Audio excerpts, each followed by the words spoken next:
Hey guys, welcome back to my channel. In today's video, I'm going to be telling my birth story for our newest edition. I'm so excited to be here telling you guys a story. Our little one is almost 3 months old, so it is about time that I tell his birth story. He is just down for a nap, so I'm going to try to speak quietly.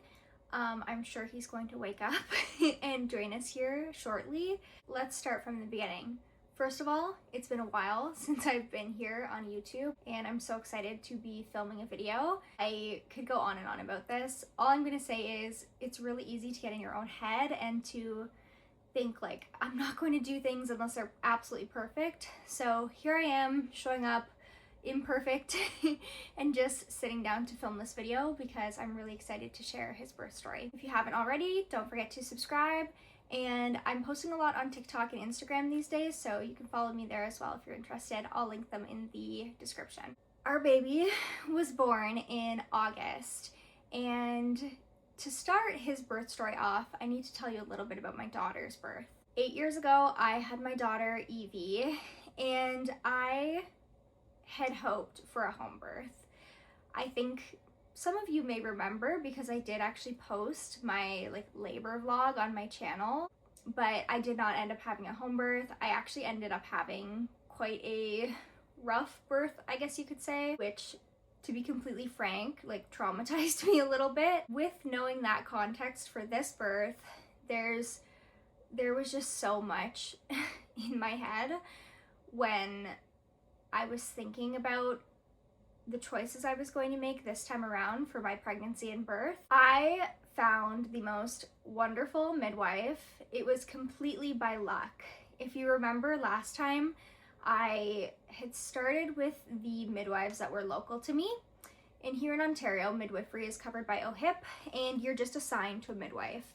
So it's basically just like you can either choose an OB or a midwife. You apply, you fill out an application to their practice, and then they assign you a midwife. Not to go into too much detail, I had a pretty rough experience with my midwife, and I ended up leaving the practice. Well, I was already fairly well into my pregnancy. I think I was over halfway into the pregnancy with her. This time around, I was really anxious to find a midwife. I knew in my heart that I wanted to try again. I knew that I absolutely would not be having an OBGYN. I could not bring myself to do it after being traumatized. Knowing that I absolutely did not want that experience again, I decided to try again with a midwife. I applied to one where we had been living, and immediately they told me that their practice was full. I was really discouraged. They put me on a wait list for my due date month, but basically for me to get in with a midwife, it would mean that somebody else would have had to drop out of the practice, so either they risk out or they lose a pregnancy, which is awful. I did not want to hope for that, so I was really discouraged. I tried to call a number of different OB/GYN offices local to us. I think I called about 10.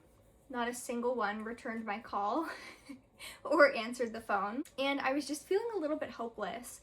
At this point in my pregnancy, I was really sick.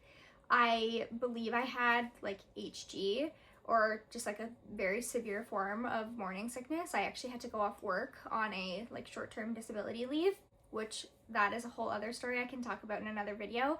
But for ease of time, I'm going to try to keep this short and sweet. Now, during this pregnancy, we were also in the process of moving to a different area. So I contacted the midwives local to this area where we live now and ended up getting accepted into one of the clinics and met the most wonderful midwife ever. My first meeting with her was just incredible. The minute I walked in her office, and this was after an entire first trimester of just being so sick and feeling so awful. I felt so guilty being off work. I could hardly eat. I was throwing up all the time, nauseous all the time. I didn't feel like I was being a good mom to Evie. I felt like I was being an awful partner. Our house was disgusting. I didn't do laundry because I could hardly stand up. So walking into her office, after being accepted was like a breath of fresh air. We sat down, we had a conversation, Sean was with me, and I just left feeling this like peace that I can't even explain. I just knew, like I had this deep knowing that everything was going to be okay, which is a really good feeling to have when you're pregnant. As much as I would love to talk all about the pregnancy, we're here for the birth story, so let me skip ahead to the good part. I had my daughter at 42 weeks and 3 days, so naturally I just assumed that I would also be having this baby at least past 40 weeks. Maybe 41 and change, but I did not think I would be having him before 42 weeks. The end of my pregnancy, I had passed the honeymoon phase. I had surpassed it. For the beginning was awful. The middle was the best I've ever felt in my life. I was like glowing. I felt beautiful. I was working. I was like, just felt amazing. And then the last couple weeks, I really felt pretty rough. And if you've had a baby, you can definitely relate to that feeling. It just really hits you like a bus those last few weeks. It's like a physical thing, it's a mental thing, it's just exhausting. I had gone off work again, which again I felt so bad and so guilty for doing, but I knew that it was time. I had my last week of work was just me running around like a chicken with my head cut off. We had just moved into this house, our first home together, and I felt that if I just powered through and just kept working and just worked until the absolute minute that I couldn't, that for some reason that was the best, the noble, the honorable thing to do. I don't know. I felt bad because the area I worked in was very busy and I didn't want to put any work onto my coworkers, and I just felt like I needed to stick it out to do my part. There was a lot of pressure put on us, and I just felt like I had to stick it out. Last week of me working really did not go well. I definitely was not like my best physically, mentally, emotionally. I just got to the point where I felt like I wasn't even doing good work. I had an appointment with my midwife on the Thursday, and she's like, you cannot return to work. Like, really think about what's important here. Went off work again, mind you, only a few weeks early. Like, I think I was almost 37 weeks pregnant, so I made it pretty long.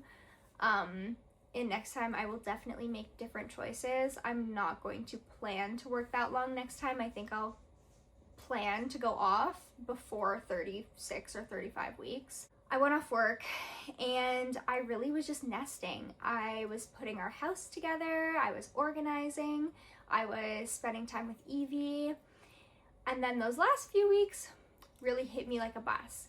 It was really, really hot this summer, as I'm sure a lot of you can relate to. It was like 35 plus every day. So during those last few weeks, I was tired and I was hot. I would wake up in the morning and I would go downstairs, have something to eat, make sure Evie's okay, let out the dog, do all those things. And then I would set Evie up like upstairs so that I knew she was safe. And I would just have to lay down. Then I'd wake up for lunch and then do the same, feed everyone, make sure everyone's okay. And then I would have to lay down again. And those were my days. Then I would go to bed at like 7. The last few weeks, Sean had been working a lot, like a lot.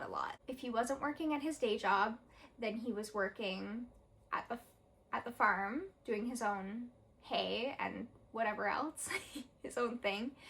And then if he wasn't working there, he was working on the house because, again, we had just moved in and there was a lot to be done. And, you know, little things kept coming up, like our well would run dry. Or we needed to do flooring or painting or drywall or whatever. You know, as homeowners know that the list of things to do is truly never ending. I had really been hustling to get the house in some sort of order before the baby came because I am very type A and I like things to have their place and to be organized and to have order. So I may have pushed it a little too hard. I was starting to get a little bit upset with Sean because I missed him frankly. It wasn't that I was like mad at him. I was just like, I'm so pregnant. I miss you. I need help. We need a date night. So he's like, we are going to have a date this Friday. And we're going to go to this really nice restaurant. We're going to clean ourselves up a little bit and we're going to enjoy some time together. Oh, I see my baby waking up. I'm trying not to edit this video, so too much. Like, I don't want too much stops and starts. Hopefully you're all settled in with like a drink or a tea or something, because this is not going to be a short video. I had a midwife appointment the Wednesday, I think, before that, and I had Evie with me. I share her with her dad, so sometimes she's here, sometimes she's there. And we went to the midwife together, and I was feeling this pressure in my lower abdomen, my pelvic floor, that I had never ever experienced before. And again, you would think that the baby would get pretty heavy by like 42 weeks, like with my daughter, but I did not feel this kind of pressure ever with her. Even in labor, I didn't feel it. So I had gone to my midwife and I was like, I feel like this baby is going to literally fall out of me. And I think I was even like swearing. I don't know who I was at that time, honestly. I had said to Sean that I am going into hiding because I can no longer talk to anybody. I can no longer leave this house. I can no longer go to social events. Even like going to dinner at the farm was too much. I'm like, people can't even come over here. Like, I'm done with being a part of society. I need to just be in my house. So I think at that midwife appointment, I may have been a little bit unhinged. And I was like, I feel like the baby's gonna fall out. She's like, the baby's not gonna fall out. She's like, I could check you. And honestly, I'm pretty crunchy. You guys know this. I had never been checked before. I think with Evie, somebody forced me to get checked at some point in labor. I did not want to be checked at all, like at all. So this was different to me, but over the pregnancy, I had developed such a strong relationship with my midwife. When she said like, I could check you, I was like, oh, okay, yeah, like check me then. So I got checked for the first time ever. I know you guys will be very proud of me. And she said I was about 2 centimeters. So I was like, can you stretch? And I think she said I could stretch to like a 3. But she said that my cervix was not super soft. Like that I was effaced, but it wasn't super soft. So she did stretch me. And then Evie and I got our gas station slushies, like I do after every midwife appointment, because it was so ungodly hot outside. And we went back home. At home, you guys know what I did. I laid myself down because I was so tired after going to 1 appointment. And I had a little bit of cramping. I went to use the bathroom, and when I wiped, there was a little bit of blood, like I think the smallest amount of blood. But it was like fresh blood, so I figured that was just from my cervix and whatever. Then the following few days, I would have like crampy, contraction-y feeling, I guess Braxton Hicks, each night. But some of them, they would be timeable. Like I would get maybe 10 or 20, like each 10, 15 minutes apart. But then they would phase out. And in my head, honestly, because I went so long in my previous pregnancy, I was not counting on this baby coming anytime soon. I was especially not counting on the baby coming after a stretch and sweep. Like I was not relying on that. And I knew that if I did like let myself think like, oh, maybe the baby will come soon, that it would get my hopes up. And I think that kind of goes with the bigger theme of this birth, is your thoughts, and the like mental game side of it is really so important. So I never once let myself think, get this baby out of me. I'm so done with this pregnancy. Like if I even had a little bit of a thought like that, and I don't know, I'm sure on like a therapy side of things or mental health side of things, people are like, okay, no, like you have to let yourself feel your feelings. But sometimes in birth, you actually have to just gaslight yourself out of your feelings. I never went there. I was fully expecting to have this baby at 42 weeks. And I think that honestly, if people have that mindset, it helps you avoid induction. Because if I was really, really, really keen to get this baby out, I may have been like, what can we try? Can you do this? Can we do this? Da, da, da, da. You know, it's a slippery slope. So that is my mindset in pregnancy. I'm going to 42 weeks and I'm okay to go to 42 weeks. This baby will come when they're ready. And I know you guys think I'm crazy, but you have to be a little crazy. I think my baby lost his susu. Okay, I'm gonna go put his sushi back in his mouth. Be right back. Okay, he may be joining us, but that's okay. He had a little bit of spit up on his face. Poor little thing. Okay, side note, are you guys wondering why I'm in my pajamas? That's because these are the pajamas that I wore after I had him, and I wore this headband, and I sat in bed for 5 days straight. Obviously I changed my pajamas, but in order to get into the vibes to tell this story, I wanted to put on these pajamas again because I loved postpartum and I wanted to like go back to that those days. So anyways, that explains the pajamas. After this stretch and sweep, I did not expect much. I did have some cramping, but I was hoping maybe in the back of my head, like, oh, maybe I could go into labor, but I was not letting myself go to the place of, get this baby out of me, I need to go into labor. You know, those slippery slope thoughts that are very easy to have because late pregnancy is really hard. Really, really hard. My daughter went back to her dad's house and I was very tired still. I woke up the next day, which is Friday, and I had a little bit of energy. I was like, this is good. I can do my Lululemon return that has been sitting on my table now for 3 weeks. And if I don't return it this week, I'm not going to get my money back. I had ordered a bunch of stuff and like for postpartum, and some of it fit and some of it didn't. I got in my car and decided to do the return that day. On the drive to the mall, which is about an hour, I had some like Braxton Hicks kind of cramps, just where my stomach felt very tight, but they weren't painful. It was tight in a way, it kind of felt like, it didn't feel bad. It wasn't even really uncomfortable, it was just tight. And the baby was sitting so low at this point. I remember feeling like it was literally in my crotch. Like these Braxton Hicks were not even in my belly. Like they were so low, they were in my like pelvic floor.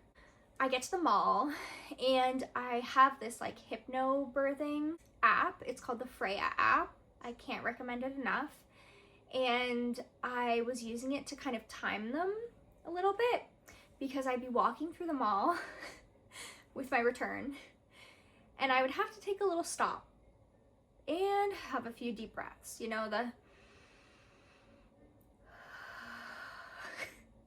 and I'm sure people were looking at me in the mall like, well, first of all, they're already looking at me because I'm huge, massive, and they're probably like, what is this crazy lady doing? Is she about to literally spit this baby out on the floor of this mall? Well, I'm in Lululemon, I do my return, I have a few more, you know, tightening Braxton Hicks like contractions, but they are like getting a little painful.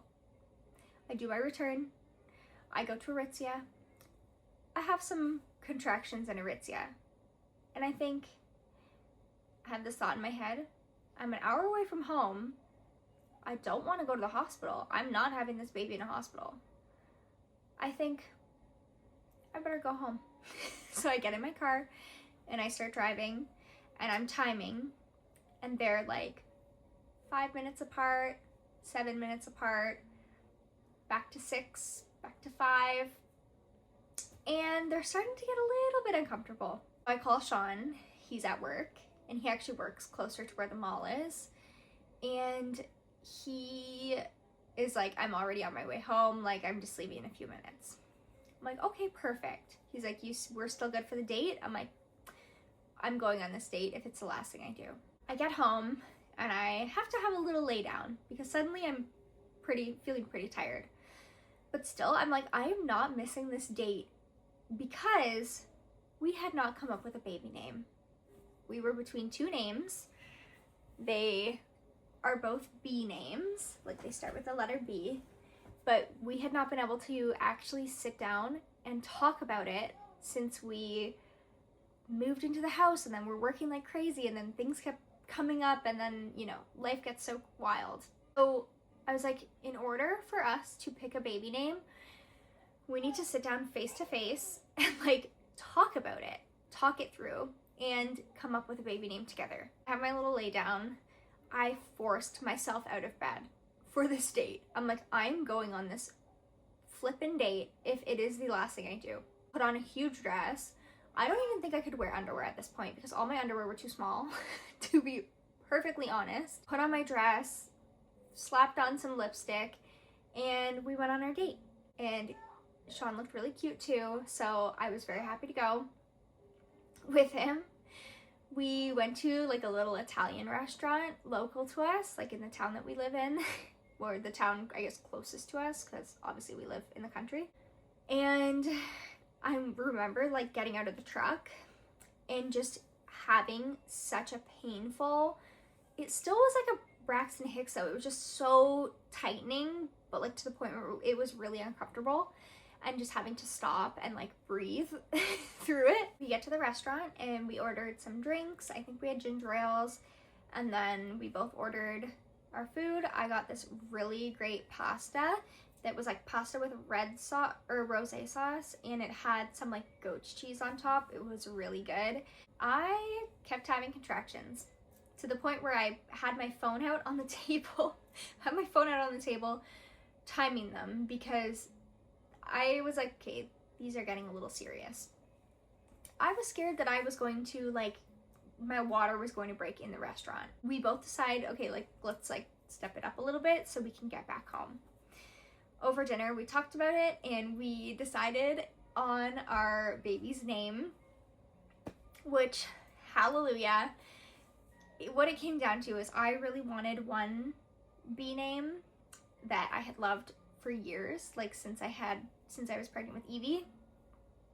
And then together we discovered, I guess, we didn't discover it, but together we found one that we really liked early on when we were dating. And ultimately, I just said, like, we're having a boy, like, you're the man here, like, it's kind of on you for some reason. And this is so not like me because I am a type A control freak, but I wanted him to choose the baby's name. Maybe I didn't want the responsibility. I don't know, but my hair is really bothering me. The show must go on. But ultimately I was like, you have to choose. So we decided on a name together, and that was such a relief because the whole pregnancy I'd been like, I don't know what his name is. Like, I don't even have an option here. Like, I don't know. And we left the restaurant, had contractions on the walk back to the truck, and it felt like things were picking up. I kind of think I finally let my like cognitive dissonance leave the room, and I just had the feeling of, okay, maybe I'm in labor. Maybe. We still had time to go to Dairy Queen, and I got my strawberry cheesecake blizzard. My baby's awake. I'm gonna go grab him. And I was eating it in the truck, and I was in so much pain that I could not eat my strawberry cheesecake blizzard. And that's when it really hit me that this is happening. He may fall asleep. Let's hope. I should have like filmed in a better position because this is really uncomfortable. Maybe I can use this Boppy to help me. So we're on our way home from dinner and my contractions are very painful. I'm thinking, okay, this is happening now. Let's just get home. So I get home and I kind of lay down and they kind of sputter out. I was timing them on my phone and they kind of just like started getting further apart, and further apart. So At about maybe 9:30 or 10, I just went to bed. Now, I woke up again in the night with pretty strong contractions where they were painful, like they were hurting. And I had Sean call the midwife because she had told me, this is your second baby. When you feel like you may be in labor, give me a call. I'll come to your house and we'll see where you're at. We'll make kind of a game time decision. Because here's the other thing. I wanted to have my baby at home, but I never really fully 100% with certainty said I was going to have him at home. The agreement that we had come up with together, my midwife and I, of course she knew I wanted to have him at home, was that she would be fully prepared for a home birth. However, in, I guess, an attempt to not like devastate me if we had to go to the hospital or if we ended up at the hospital, she just said, like, I'll come to your house and like we'll make a decision. We'll see, like, can we go to the hospital? It is an hour drive from my house. Can you make it to the hospital? Or are we gonna have the baby at home? And when I was having those contractions in the truck on the way home from our date, I was just thinking to myself, like, there's no way I could make the hour drive to the hospital in this state right now. So that was a little bit more motivation to have him at home. Sean calls her. She comes upstairs. I'm in bed. I have my TENS machine on, which I'll touch more on that in a second. And I'm having these contractions. She takes one look at me, bless her heart, and she says, "You are too happy. I am going to go have a nap in my car." And you know what? These midwives, they really know what they're talking about, because she was right. So she gave me like a labor tincture to kind of like encourage things to keep going. I had told her that like they would pick up and kind of sputter out. So she gave me the labor tincture. It was something that you take every 15 minutes. So I set a timer on my phone, and this was the strangest night of my life. I basically would have these like quite painful contractions, painful enough that I would turn my TENS machine up, breathe through the contraction, and then it would pass. I would close my eyes and I would go to sleep. And then 10 to 15 minutes later, I would wake up with a contraction. It was painful, turn my TENS machine up, and it would pass. And I did this all night. My midwife was in her car. I guess at some point in the night, she had come in the house and was like, "Hunter, Sean." But I was upstairs I was in the zone, or I was sleeping for my 10 to 15 minute break that my body would give me. Sean was definitely sleeping. I do remember being like, how is he sleeping right now? But I'm glad he did sleep. And then I think she realized, like, yeah, labor is not, we're not there yet. And she went back home. So she was actually off the next day, which that's the thing about midwives. Like, there's not a 100 billion% chance that they're going to be at your birth, because they have a schedule. They have other clients who are also in labor, but they have a backup team. So I woke up and wait, let me quickly tell you about the TENS machine. I had seen a TikTok video about how helpful it was for pain management in labor. That was my biggest issue with Evie's birth, is I was not managing the pain well. Mind you, I was having contractions only like 1 to 2 minutes apart with her for the entire labor, which is not really the norm. I guess it's a variation of normal, but it exhausted me really, really easily, really fast. So I was obsessed with looking up different pain management techniques. My dad had a Dr. Ho's machine. If anybody from Dr. Ho is watching this video, please reach out to me. I need to talk to you because you saved my life in labor. What I did is I put the 2 big pads of the TENS machine on either side of my back, like on either side of my spine, actually quite low down. It was like my lower back muscle into like my, I guess you call it like my glute, like my high butt cheek. And every time I got a contraction, I would just crank the Dr. Ho machine up. So, and it actually did help. Like, my contractions were quite painful, and the Dr. Ho TENS machine, this is not an ad, but it could be if someone from Dr. Ho would reach out to me. It would literally, like, I don't know if it tricked your body, or I don't know the science of it. Just know, if you're about to have a baby, if you're gonna be experiencing labor anytime soon, buy a TENS machine. Seriously. We woke up, midwife was gone, Sean was still sleeping, and my contractions were pretty much gone. Like, for about an hour, I had no contractions at all. So I jumped in the shower, I washed my hair, I did a full body shower. I was pretty tired from the night before. I had a little bit of food, and then I got a call from the backup midwife.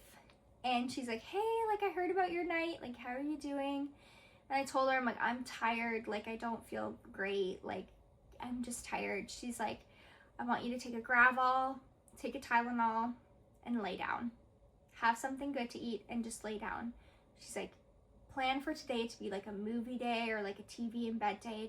You just need to relax. So I did that, made something to eat with Johnny, and I just got in bed. He had fallen asleep. Again, it was about 11 a.m. now. He had fallen back asleep, and then I laid down in bed. I think I went on my phone, and then I just put my phone on the nightside table because I'm like, I'm gonna sleep again. I felt this pop in my stomach, and it felt like really loud to me. So I like sprung up and I went, and Sean went, what? And I got out of bed. I said, did you hear that? And the floodgates opened.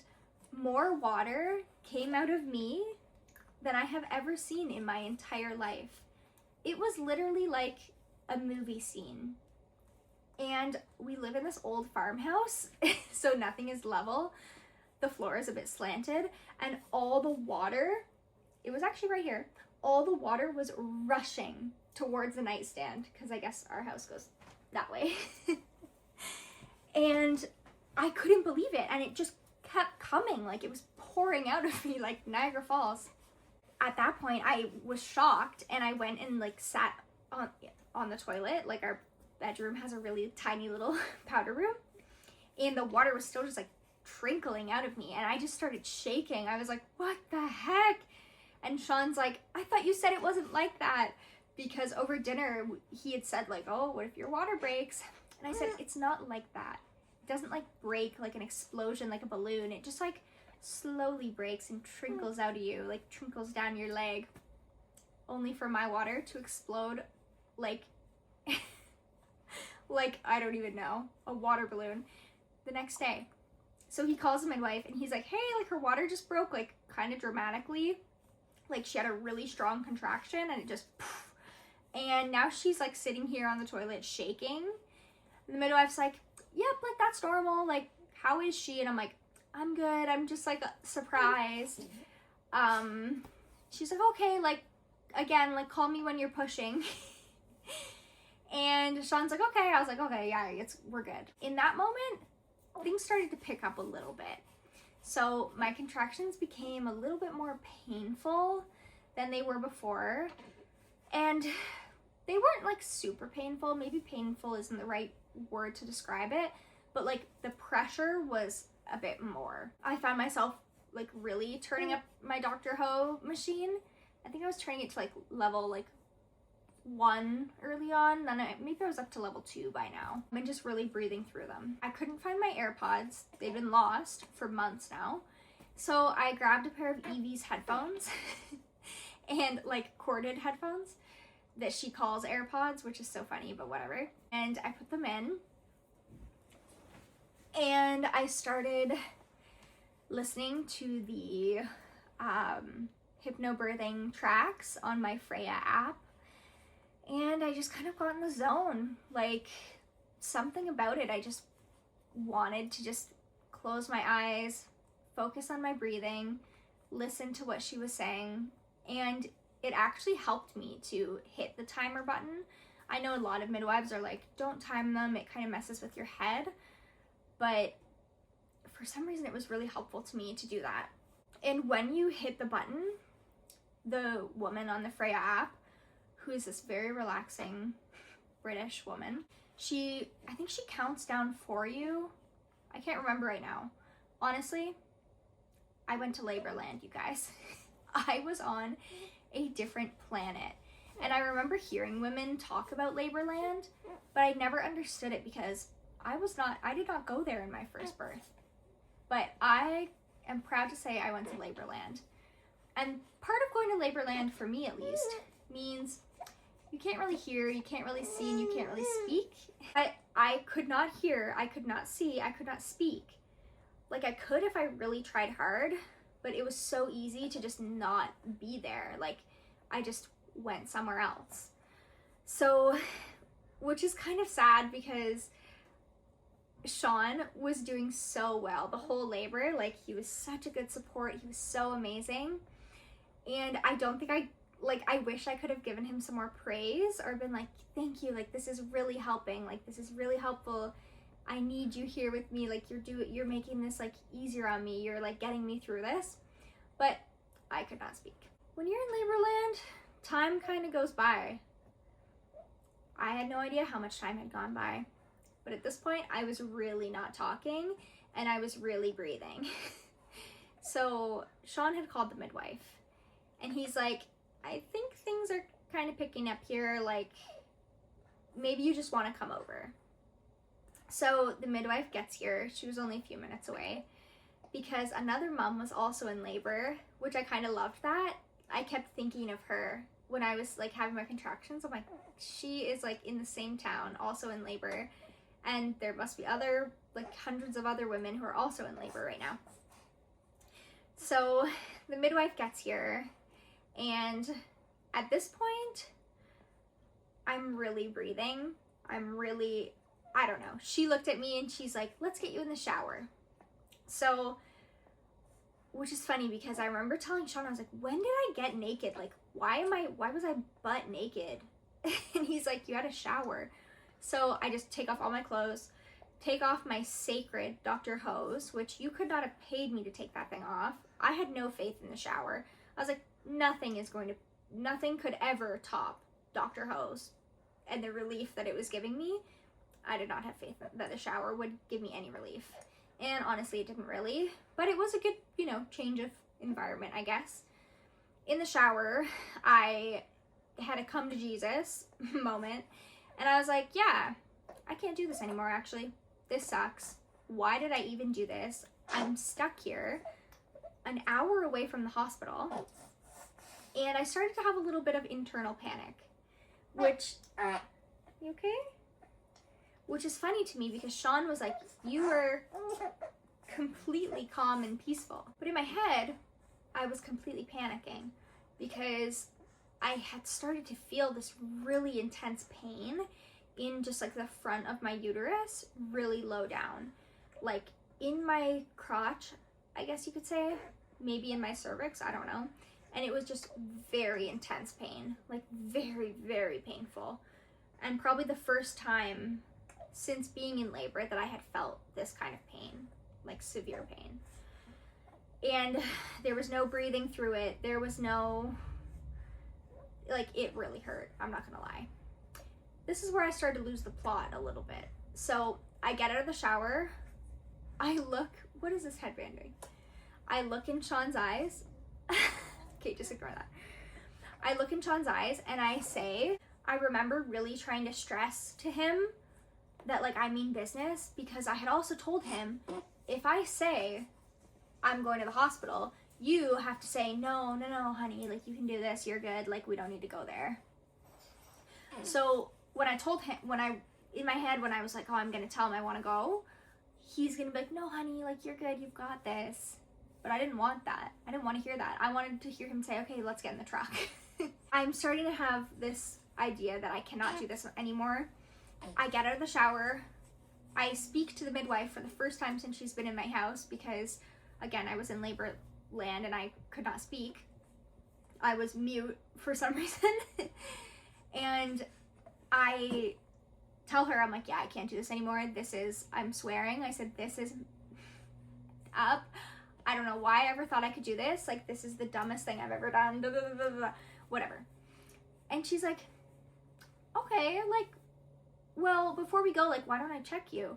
And I'm like, well, no, like, you're gonna check me and I'm gonna be 3 centimeters. I'm gonna be so discouraged, and I don't even know how I can cope on the hour drive to the hospital, like, and then knowing that I'm 3 centimeters, like, I'm gonna be devastated. But she's like, let me check you. And again, I trusted this woman with 100% certainty. Like, I knew everything was gonna be good. The midwives here just have this, like, I don't know, presence that is just very, like, strong and confident and calm and just so reassuring. So I said, okay, I'm already butt naked, so I just lay back, and she checks me and she says, you're like 9.5 centimeters. She's like, there's just like one teeny bit of cervix. She's like, if I push it out of the way, you're 10 centimeters. And the feeling in that moment, like the relief I felt, the like sense of accomplishment, what I felt in that moment was so incredible. Like, I don't think I've ever felt anything like that in my life. It was like so profound. So, oh my goodness, are you spitting up here? And I'm crying. I'm having a moment here and he's spitting up. Great job, Mom. Oh, buddy. So, there's also something to be said for when I was in labor land. And I don't want to sound crazy, but I felt like a presence with me. Bless you. Bless you. Bless you. Like, of like a higher power. And I'm not somebody who before this pregnancy really like believed in like a higher power or like a God. But after this experience, there has to be something, you know, more than us that has like a deeper knowing. I won't get into it too much, but this was a really profound experience. She said that I was basically 10 centimeters, and she's like, you can push. Now, by this point, these contractions were really, really painful. This is where I had really lost the plot. Like, my breathing kind of went out the window. I took my headphones out. Oh. That's your outlet going off. I had lost the plot.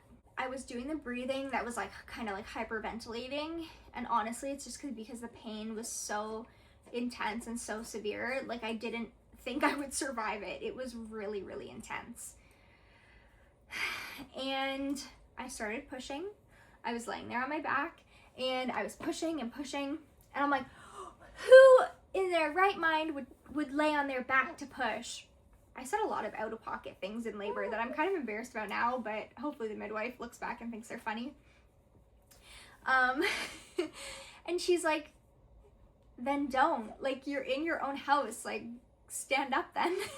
And I was like, okay, she's right. That's a great point, actually. So I did not have to push on my back. I got up. It did take everything in me to get up because I was in so much pain. And I think at this point I was squatting on the ground. Oh yeah, when I got out of the shower, she had rolled up the rug in the living room. And I remember thinking, that's odd. I wonder why she rolled up the rug. It made a lot of sense after this. And there was all of this medical equipment like hanging in our kitchen, like hemorrhage 1, hemorrhage 2, da da da da, like all of this medical equipment. And I was like, wow, they really bring a lot of stuff with them. So I'm pushing like I've never pushed before. and I'm talking about being in a lot of pain. And she's like, oh, I have this gas. So I put on the gas mask and I take like 2 breaths, and it actually helped. It really actually helped. I was amazed because with Evie's birth, I was huffing on this gas. They gave me fentanyl, they gave me every drug known to man, and nothing could touch the pain. So the fact that she gave me this little mask and I took a couple breaths and it actually helped was crazy to me. So I take a couple breaths and my foot hits the tank, the gas tank, and shuts it off. So then I'm breathing nothing. And she's like, oh, bless you, buddy. Oh. So I do it again. I take a few more breaths, and then it's pulling again, like no gas is coming out. And I'm like, oh, I must have turned off the tank again. She looks at it. She's like, the tank is empty. I was like, what a sick and twisted joke. I was like, can't you get another one? And she's like, girlfriend, you're like 10 centimeters dilated. Like, the baby's coming. Like, I'm not going to leave and go get another one. And she had said that another midwife is on the way. I guess they kind of like work in pairs, just like during the actual birth. And I was like, can you tell her to bring one? And she's like, by the time she gets here, like, there's going to be a baby. So she was really funny and just like such a great midwife. Yeah, honestly, they were all amazing. And at this point, I'm pushing, worried about my pelvic floor in the back of my head because I was not intending on pushing like this, but it was so painful. This one front part of my uterus was just a sharp, like crazy sharp pain. Like, I can't even describe it. Later to find out, he was born with his hand up like this, with his elbow out like that. So that was likely the pain that I was feeling, was probably his, I don't know, I'm trying to give him the susu, he doesn't want it, was probably his hand and his elbow being out like this and his hand being up like his head the whole time. So I just realized now that you can see a lot of action going on outside. Oops. I'm pushing, really hurts. I'm basically just, nobody's coaching me or anything. I'm just pushing every time I have a contraction, which I think they were pretty close together, like maybe every like 1 minute to 2 minutes. I don't know exactly, I'd have to ask the midwife. But I'm pushing with all my might. And I feel like the ring of fire, I actually felt it this time. What I was gonna say is I really wanted to like let my body push him out naturally and just have like a very slow, very relaxing pushing phase and feel that like fetal ejection. But I could not let it happen. Like, I had to push. It was so painful. And even pushing was pretty painful because of his little hand being up by his head. I think she said from start to finish, like from when I got checked to by the time I pushed him out, I think it was about 16 or 17 minutes. And I just pushed like I've never pushed before. I was on my hands and knees right in front of my couch. And, oh, don't get fussy. We're almost done. And Sean was behind me and I was just pushing. At one point, this is really TMI, but you wouldn't be watching this if you cared about TMI. At one point, I was like, I have to pee. Like, I had to pee so bad. And she's like, just pee. Like, who cares? Like, she had all these like puppy pads down. But I don't know if I could let myself pee. I don't know. I'm sure pee came out because I was pushing like no one's ever pushed before. But I'm not sure if pee actually came out. Anyways. So the baby's like almost on his way out. And I guess she could see his hand and Sean could see his hand up by his head too. The other midwife comes in through the door and she says, hey, we're having a baby. And of course I'm in La La Land, but everyone else is like, hi. So she runs in wearing these white pants. Very bold of her. And I had never met this midwife before, but she just came in and she was really, really sweet and she just helped. And Sean was holding me up and he was giving me counter pressure, like doing everything he could. And then she's like, are you gonna catch him? And I couldn't. Like, my legs were jelly, my arms were giving out. Like, it was taking everything in me to push this baby out. And once his head popped out, I said, pull him out. She's like, the way I'm describing it right now maybe sounds a bit chaotic, but the way, I wish Sean was here to film this with me, and we said we were going to, maybe we will do a little, you know, Sean's experience, because to him, like, I was completely silent, like, this was very calm, like, very, no chaos, like, very, very calm and collected.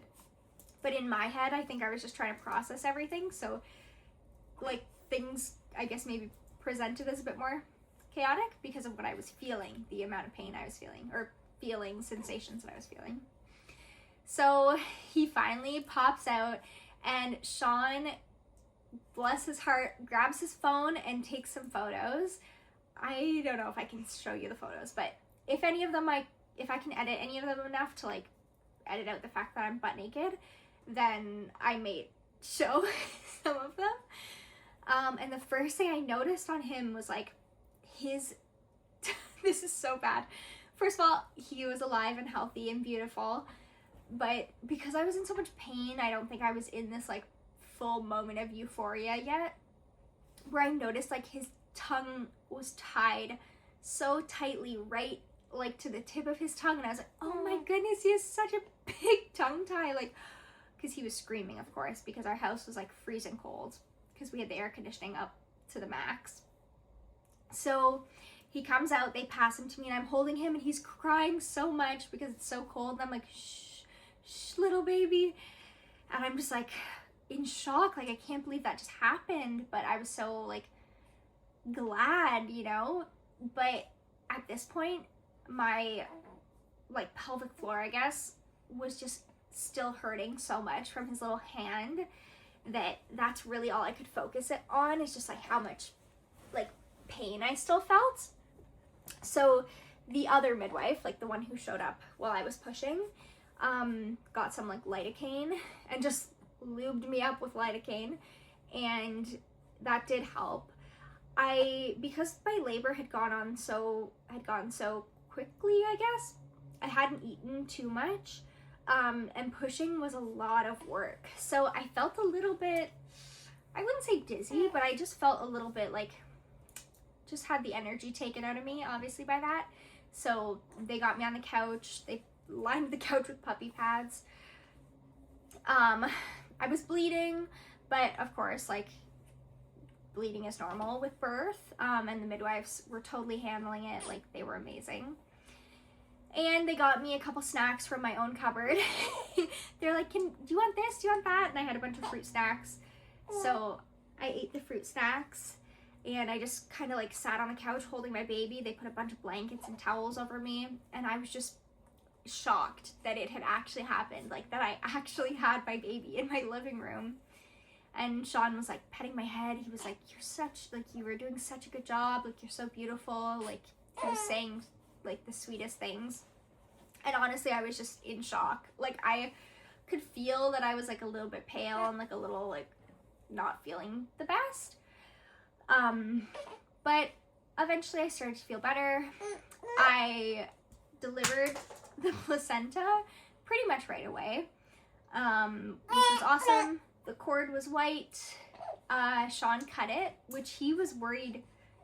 Don't worry, guys, I have a backup Susie. He was worried that he wouldn't be able to cut it. Are you okay, buddy? Maybe you want more milk. He was worried that he wouldn't be able to cut it. I don't think he's hungry. I just think he's fussy. Or bored, maybe. He didn't think he'd be able to cut it because he is also really squeamish, like I am. Like, don't like blood and guts or anything like that. But he totally cut it. He handled everything amazingly. Like, he was the best birth partner I could have ever imagined, ever. He did such a good job. And I could not have done it without him. I'm laying on the couch, and then it's time to get up and go pee. The midwives had another birth to go to because that other mom was still in labor. So the midwife who came in after, she ran out to go meet the other mama. My backup midwife stayed with me, and she walked me to the bathroom, and I peed, so everything was operational down there. Then she walked me up to my bed. I'm just thinking, oh my god, I just had another funny memory that I was in such shock after labor that she's walking me to my bathroom. It's maybe like 12 steps from my couch. And every step she had to remind me, don't look at the ground, don't look at the ground. She's like, look up. And every step I just was looking at the ground because I was elsewhere. We walk upstairs, I get my diaper on. I think I put pajamas back on. I didn't shower actually until the next morning, which I know might sound gross, but I don't know, birth is gross. So I get my pajamas on, not these ones. These ones I reserved until the next morning when we were having guests. And I got in bed and they wheeled the bassinet over and I grabbed my baby and I did skin to skin with him, and Sean was in bed with me too, and he did skin to skin with him. And right away the baby was like, his eyes were open, he was rooting, he was so like alive. Like with Evie, I think because of all the drugs that I had in labor, it took her a while to like wake up and come into the world, but he was like here right away. He was so like lively and so like wonderful. He latched and was just drinking right away. Like he was, hey, little one, hello. Like he knew exactly what to do. Like nobody needed to help me or help him latch. He just knew like exactly what to do. He's so clever. And he was like drinking right away, even though like obviously I just had colostrum, but he was like chugging.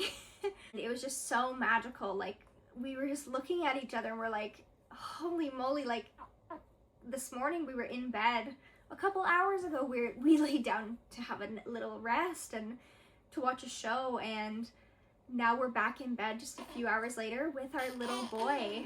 So we named him Brighton Sean Banks, and we call him Briggy. So he was born 7 pounds 2 ounces, and Sean actually guessed his weight, which is kind of funny. Like she held up the thing and he was like 7 pounds 2 ounces, and she said, you are right on the money. So that's how much he weighed. I think he was like 18.5 centimeters or inches. And that was our night. I guess we must have eaten something. I can't remember. We ate something in bed. And then we went to sleep. And that night I slept with him on my chest. And we're just like, oh my God, we have a baby. So here we are now, 3-ish months later, and he is just still the sweetest, calmest, best baby. He sleeps really well, he eats really well. My milk came in no problem. I had so much colostrum, it was crazy because he was chugging colostrum. I've never seen a baby do that before. He latched, he had an amazing latch right away. He did have that pretty severe tongue tie. We ended up getting it revised, which was a breeze. I can make a video about that too if anybody's interested in that experience. The next day, we woke up. I had my first postpartum shower, which I did film and put on my Instagram, my TikTok. And I put my favorite jammies on that I'm wearing today, put my silly Get Ready With Me headband, and we had my parents over. My mom brought Evie home. And then we had Sean's mom and stepdad as well. And it was like so magical, like such a good postpartum experience. I did a lot of preparation for postpartum and it was way better than last time. So I can also make a video about that if anybody's interested. But anyways, that is my birth story for my little Briggy Banks here. He is truly a blessing sent to us straight from heaven, and I can't imagine my life without him. He is truly such a miracle, and we are so blessed to have him. Thanks for watching, and I'll see you guys in my next video. Bye. Love you, Briggy. Love you, Briggs.